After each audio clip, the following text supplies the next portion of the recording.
پڑھاؤ قرآن پڑھاؤ قرآن پڑھاؤ قرآن. الحمدللہ رب العالمین والصلاة والسلام علی سید المرسلین وعلی آلہ واصحابہ وذریاتہ واہل بیتہ اجمعین اما بعد. فاعوذ باللہ من الشیطان الرجیم. بسم اللہ الرحمن الرحیم.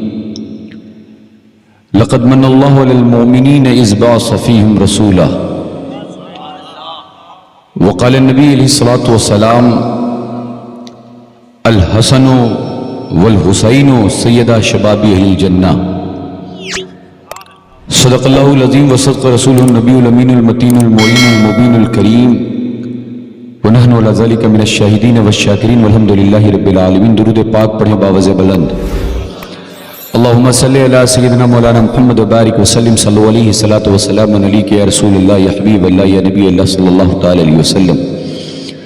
عزیزان ملت اسلامیہ، ماشاءاللہ ہمارے امام صاحب بڑی محبتوں کے ساتھ نظامت بھی کر رہے تھے اور اپنی محبتوں اور عقیدتوں کا نذرانہ بھی پیش کر رہے تھے. ان سے پیشتر شاعر اہل سنت علی جناب فیروز حشمتی صاحب نے بڑے اچھے انداز میں نعت پاک بھی پڑھی، منقبت شریف بھی پڑھی اور آپ بڑی محبتوں کے ساتھ سن رہے تھے. پروردگار عالم آپ سب کی محبتوں کو قبول فرمائے. اور ماشاءاللہ ممبر پاک پر کافی دنوں کے بعد جب ملاقات ہوتی ہے تو بہت سارے چہرے ایسے ہوتے ہیں جو ہمارے لیے نئے ہوتے ہیں اور شاید ہم بھی ان کے لیے نئے ہوا کرتے ہیں. مگر ایک بات یاد رکھیں کہ اسلام بڑا پاکیزہ مذہب ہے، بڑا خوبصورت مذہب ہے. آپ تھکے تو نہیں ہیں؟ کیونکہ شاید یہ 5واں دن ہے، میں رات میں سویا نہیں ہوں. تو اگر آپ تھکے ہوں تو بتا دیں، اس لیے کہ دن میں آپ جلوس میں رہے ہوں گے، دن بھر گشت کیا ہے، محنت کی ہے، تو ظاہر سی بات ہے جسم ہے. تو اگر تھکان محسوس ہو رہی ہے تو آپ بتا دیں، پھر سلام بھی پڑھا جا سکتا ہے. کوئی ایسا تو نہیں کہ زبردستی آپ کو باندھ کر لایا گیا ہے. یہ نبی پاک صلی اللہ علیہ وسلم کی میلاد پاک کی محفل پاک ہے. اور یاد رکھیں حضور نبی پاک صلی اللہ علیہ وسلم کی میلاد کی برکت قبلہ میں کیا بیان کروں. جو مانتے ہیں انہیں بھی صدقہ ملتا ہے، جو نہیں مانتے انہیں بھی خیرات ملتی ہے. ہم آپ تو ماننے والے. تو میں یہ سوچ رہا تھا کہ شاعر کہتا ہے کیا محبتوں کے ساتھ عشق مصطفیٰ میں عقیدتوں کے ساتھ شاعر نے قلم توڑ کر رکھ دیا. وہ کہتے ہیں کہ ذکر مدینہ جب کبھی لب پر نکل پڑے. آپ شاید سمجھ نہیں رہے، اور اگر نہیں بھی سمجھ رہے تو بھی سبحان اللہ کہیے. اس لیے کہ بات یہ آپ کے رشتہ داروں کی نہیں ہے کہ بات اچھی لگ رہی ہے تو یہ سبحان اللہ کہنا ہے، نہیں اچھی لگی رہی ہے تو چپ رہنا ہے.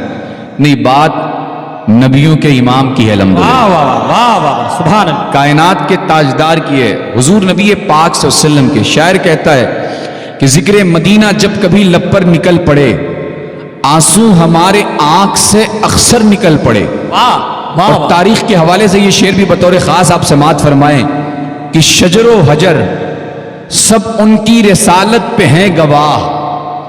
شجر و حجر سب ان کی رسالت پہ ہیں گواہ، اور بو جہل کے خلاف تو کنکر نکل پڑے.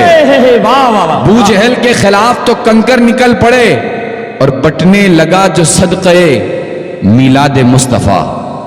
بٹنے لگا جو صدقے میلاد مصطفیٰ، تو بھیک لینے سارے سکندر نکل پڑے. تو بھیک لینے سارے سکندر نکل پڑے.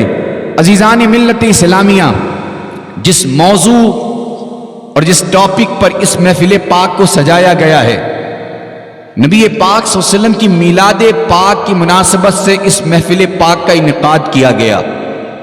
آپ محسوس کریں اسی حوالے سے فقیر کی گفتگو ہوگی انشاءاللہ کہ حضور کی شان، حضور دنیا میں کب تشریف لائے، تاریخ کیا تھی. عزیزان ملت اسلامیہ، تاریخ میں اختلاف ہے. بعض کہتے ہیں کہ نبی پاک صلی اللہ علیہ وسلم 7 تاریخ کو دنیا میں تشریف لائے، 7 ربیع النور کو. بعض کہتے ہیں 9 تاریخ کو، بعض کہتے ہیں 12 کو، بعض کہتے ہیں 17 کو، اور کچھ نے تو یہ کہا صاحب 19 تاریخ کو۔ بہت سارے اقوال ہیں کہ حضور اس آپ گیتی پہ کب دنیا میں تشریف لائے، کئی اقوال ملتے ہیں، مگر جمہور علماء اور امام اہل سنت مجدد دین و ملت فرماتے ہیں کہ 12 ربیع النور شریف کی تاریخ کو صبح صادق کے وقت کائنات کے تاجدار نبیوں کے امام کی تشریف آوری ہوئی۔ واہ واہ سبحان اللہ۔ حضور دنیا میں تشریف لائے۔ آواز آ رہی ہے؟ آواز آ رہی ہے، مگر آپ کی یہاں تک نہیں آ رہی۔ مجھے محسوس ہو رہا ہے کہ آپ تھکے ہیں، مگر قبلہ اس سے زیادہ شاید میں تھکا ہوں۔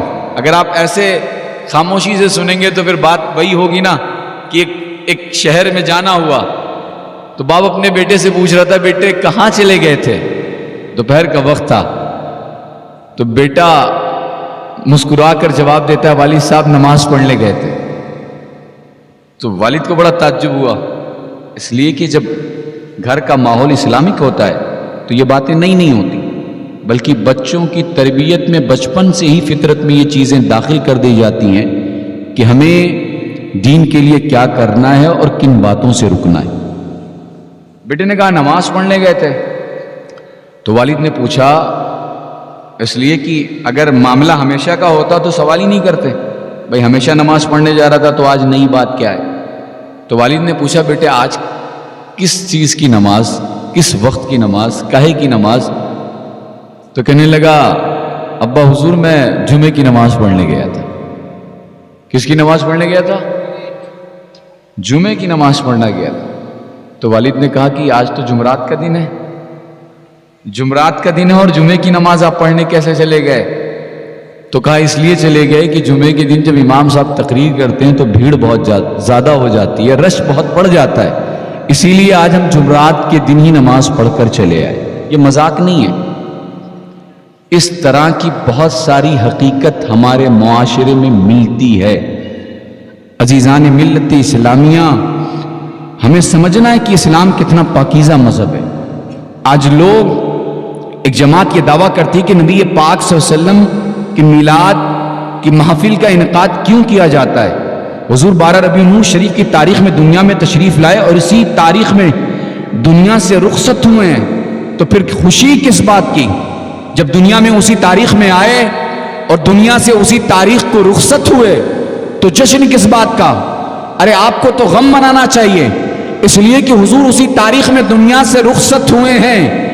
عزیزان ملت اسلامیہ، غم وہ منائیں جو محمد رسول اللہ کو مردہ سمجھتے ہوں، حضور کی زندگی کے قائل نہ ہوں۔ نبیوں کے امام نے آج سے 1450 سال پہلے کم و بیش اعلان کر دیا تھا، لوگ آواز صحیح کریے، آواز کھینچ بھی رہا ہے اور آواز برابر کام بھی نہیں کری۔ نبیوں کے امام نے آج سے 1450 سال پہلے اعلان کیا تھا، حضور ارشاد فرماتے تھے ان اللہ حرم علی الارض ان تاکل اجساد الانبیاء، کہ اللہ نے زمینوں پر حرام کر دیا ہے کہ وہ نبیوں کے جسموں کو کھا سکے۔ ارے جب زمین نبی کے جسم کو نہیں کھا سکتی تو نبیوں کے امام کے جسم کو کہاں سے کھا سکتی ہے؟ سبحان اللہ، نعرہ تکبیر، نعرہ رسالہ، مسلک اعلی حضرت، جشن عید میلاد النبی، جشن عید میلاد النبی، نعرہ تکبیر۔ میک صحیح کریے، اس لیے کہ ابھی اور بھی بہت سارے جلسے ہیں۔ آپ لوگ، میں اکثر کہتا ہوں کہ جلسوں میں جب دعوت دیا کریں تو میک ہمیشہ کوشش کیا کریں کہ صحیح ہو۔ آپ کھانا بہت اچھا نہیں کھلائیں گے تو چل جائے گا، اس لیے کہ ہو سکتا ہے کسی دوسرے کے گھر دعوت مل جائے، مگر اگر میک اچھا نہیں ہوگا تو پھر آپ کی توجہات ہوتی ہیں، آپ بڑی جستجو کے ساتھ خطاب سننے آتے ہیں اور سامنے والے کے لیے پریشانی بڑھ جاتی ہے۔ عزیزان ملت اسلامیہ، اسی لیے امام اہل سنت نے کہا جو رسول ہاشمی کی زندگی اور حیات کی بات آئی تو اعلیٰ حضرت پکار اٹھے بریلی سے، لوگوں جو رسول اللہ کی حیات کے قائل نہیں ہیں اسے امام اہل سنت کے یہ اشعار سنا دیے جائیں۔ اعلیٰ حضرت فرماتے ہیں وہ جو نہ تھے تو کچھ نہ تھا، وہ جو نہ ہو تو کچھ نہ ہو، ارے جان ہے وہ جہان کی، جان ہے تو جہان ہے۔ واہ واہ واہ واہ، سبحان اللہ سبحان اللہ، واہ بے شک۔ مطلب یہ ہے کہ اگر آج دنیا چل رہی ہے، آج ستارے نکل رہے ہیں، سورج طلوع ہو رہا ہے، چاند اپنی نورانی کرنیں زمین پر بکھیر رہا ہے، تو یہ اس بات کی دلیل ہے کہ محمد رسول اللہ زندہ ہیں۔ واہ واہ واہ واہ واہ، سبحان اللہ، بے شک۔ نبی پاک صلی اللہ علیہ وسلم کی حیات طیبہ کی روشن دلیل ہے۔ اور عزیزان ملت اسلامیہ، حضور نبی پاک صلی اللہ علیہ وسلم کی شان تو بہت اعلیٰ ہے، صحابہ کی زندگی تو بہت بلند اور بالا ہے، اولیاء اور ابدال اور اغواس ان کی حیات تو بہت اعلیٰ ہے، یہ بڑے اونچے لوگ ہیں قبلہ۔ ارے جب رسول ہاشمی کے عام امتی کی شان یہ ہے کہ مرنے کے بعد الحمدللہ وہ بھی زندہ ہوتا ہے۔ اور میں دلیل دے دوں، حضور نبی پاک صلی اللہ علیہ وسلم کی شان تو بہت اعلیٰ ہے، آپ کو سمجھاتا چلوں تاکہ بات آپ کے دل و دماغ کے قریب ہوتی رہے۔ قبرستان دیکھا ہے آپ نے؟ بولو بھیا، قبرستان کا نام سنتے ہی ڈر جاتے ہیں، سب گھبرا جاتے ہیں۔ قبرستان جایا کریں، نبی پاک صلی اللہ علیہ وسلم نے اس کی تلقین فرمائی ہے، اس لیے کہ جب قبرستان جائیں گے تو پھر موت کا خیال آئے گا، پھر مکاری کرنا، جھوٹ بولنا، فریب کرنا، دنیا کمانا آپ کم کریں گے، اور آخرت کی یاد آئے گی تو وہ کام کریں گے جس سے اللہ اور اس کے رسول راضی ہو جائیں۔ عزیزان ملت اسلامیہ، اب حیات حضور کی تو بہت اعلیٰ ہے، اصحاب کی تو بہت بالا ہے، اولیاء کی زندگی کی شان، ان کی شان بہت بلند ہے۔ عام مومنوں کی حیات کا عالم یہ ہے کہ نبیوں کے امام ارشاد فرماتے ہیں کہ جب قبرستان سے گزرا کرو تو سلام کر لیا کرو۔ کیا کیا کرو؟ سلام کر لیا کرو۔ ابھی اسٹیج پہ میں بیٹھا ہوں، پیچھے آواز آ رہی ہے اور نہیں بھی آ رہی، مجھے نہیں پتا پیچھے کون ہے، تو کیا شرعاً مجھے اس بات کے لیے حکم دیا جائے گا کہ میں سلام کروں؟ مجھے پتا نہیں ہے پیچھے کوئی ہے، نہیں، اگر علم نہیں ہے تو اجازت نہیں ہے، حکم اس طرح کا نہیں ملتا، مگر قبرستان سے گزر رہے ہیں تو حکم یہ ہے کہ جب قبرستان سے گزرا کریں تو سلام کر لیا کریں۔ سلام کیا کرنا ہے؟ السلام علیکم یا اہل القبور، کیا کرنا ہے؟ یہ سلام کرنا ہے۔ حضور نبی پاک صلی اللہ علیہ وسلم اس کی تلقین فرما رہے ہیں کہ جب قبرستان سے گزرا کرو تو سلام کر لیا کرو۔ کیا مطلب؟ قبرستان میں جو مردے موجود ہیں صاحب، حضور فرماتے ہیں کہ قبرستان سے گزرو تو سلام کر لیا کرو۔ سلام اسے کیا جاتا ہے جو سلام سنتا بھی ہو اور سلام کا جواب بھی دیتا ہو۔ واہ بے شک بے شک۔ حضور فرماتے ہیں کہ سلام کیا کرو۔ کیا مطلب؟ اب رسول ہاشمی کے غلام کا گزر ہوا قبرستان سے، اس نے سلام کیا السلام علیکم یا اہل القبور۔ اب قبرستان میں جتنے مردے تھے سب نے اس رسول ہاشمی کے غلام کا سلام سنا، اور صرف سنا ہی نہیں، سلام کا جواب بھی دے دیا۔ اور حدیث پاک میں تو یہاں تک ملتا ہے کہ مردے قبرستان کے قریب سے گزرنے والے کے چلنے کی آواز تک سن لیتے ہیں۔ جوتوں کی جو آواز ہے نا، جو چلنے کی قدم کی جو آواز ہوتی ہے وہ تک سن لیتے ہیں۔ عزیزان ملت اسلامیہ، آقا کریم نے حکم کو کسی قید کے ساتھ مقید نہیں فرمایا کہ قبرستان میں اگر اللہ کا ولی ہو تو ہی سلام کرنا، غوث ہو تو ہی سلام کرنا، قطب ہو تو ہی سلام کرنا، ابدال ہو تو ہی سلام کرنا، اللہ کا برگزیدہ بندہ ہو تو ہی سلام کرنا۔ نہیں نہیں، حضور نے حکم عام فرما دیا، گنہگار ہو تو بھی سلام کر لینا، سیاکار ہو تو بھی سلام کر لینا، بدکار ہو تو بھی سلام کر لینا، ریاکار ہو تو بھی سلام کر لینا، عیار ہو تو بھی سلام کر لینا، مکار ہو تو بھی سلام کر لینا۔ کیا مطلب؟ اب اس قبرستان میں آرام کرنے والے مردوں میں کوئی کچھ مردے ایسے ہیں جنہیں دنیا سے رخصت ہوئے 10 20 50 سال نہیں، 100 200 سال نہیں، 300 سال نہیں، 400 سال نہیں، ہزاروں سال کا وقت گزر گیا، منو مٹی کے نیچے دبے ہوئے ہیں۔ مصطفیٰ کا غلام گزرا، اس نے سلام کیا،